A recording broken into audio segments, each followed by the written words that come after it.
पिछली बार आपने देखा कैसे 5 दरिंदों ने नदेसर और चंदा की जिंदगी को आग में झोंक दिया। पर कहते हैं ना, जिसके पास न्याय नहीं पहुंचता वहां श्राप पहुंच जाता है।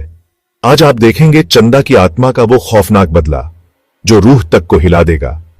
यह कहानी है उन चीखों की जो कभी नहीं थमती। निकेश की मौत के बाद बाकी चारों दोस्त बुरी तरह घबरा चुके थे। पुलिस ने मौत को हादसा करार दे दिया, पर असलियत जानने वाले सहमे हुए थे। अब बारी थी विकास की। विकास एक पुरानी फैक्ट्री में चौकीदार का काम करता था।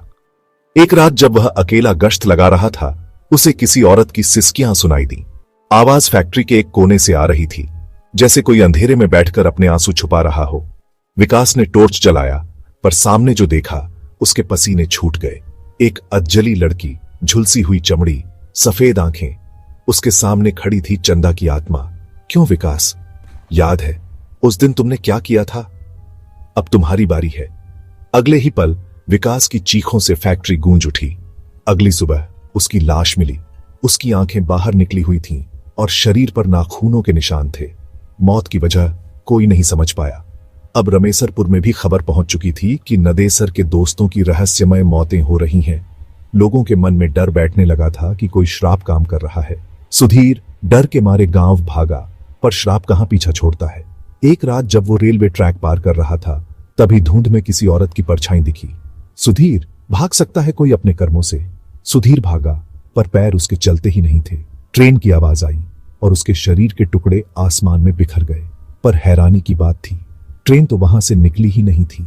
अब बचे थे ललित और रवि। दोनों ने तांत्रिकों से बचाव के लिए पूजा पाठ कराए, पर चंदा की आत्मा तंत्र मंत्र से नहीं डरती थी। एक रात वे दोनों गांव के पास एक पुराने मंदिर में छुपे हुए थे। अचानक हवाएं तेज चलने लगीं, दीपक बुझने लगे और फिर वहां प्रकट हुई चंदा की आत्मा। तुम लोगों ने मेरी चीखें नहीं सुनी थी ना उस दिन? आज मैं तुम्हारे शरीर के हर टुकड़े से वो चीख निकलवाऊंगी। ललित और रवि के शरीर मंदिर की दीवारों पर चिपक गए।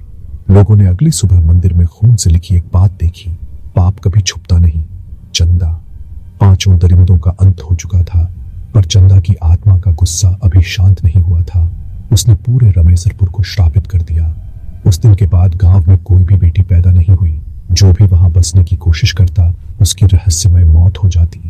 रमेसर काका अपनी बेटी चंदा की आत्मा को मुक्त करना चाहते थे। उन्होंने गांव के मंदिर में प्रार्थना की, बेटी अब तेरा बदला पूरा हो चुका है, अब तो लौट आ, तुझे मोक्ष मिल जाए।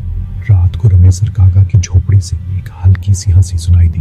कहते हैं वो चंदा थी जो अपने पिता के आंसू पोंछने आई थी। उसके बाद रमेसरपुर हमेशा के लिए वीरान हो गया। कहानी यहाँ खत्म नहीं होती, क्योंकि जहाँ अन्याय होता है वहाँ चंदा की आत्मा अब भी भटकती है। कोई नदेसरपुर जाए तो उसे उसकी सांसों की आवाज जरूर सुनाई देगी। पर सवाल यह है, क्या आत्मा सच में कभी मुक्त होती है? अगर आपको ये कहानी पसंद आई हो तो वीडियो को लाइक करें और चैनल को सब्सक्राइब करना मत भूलिए, क्योंकि डरावनी कहानियां यहाँ खत्म नहीं होती।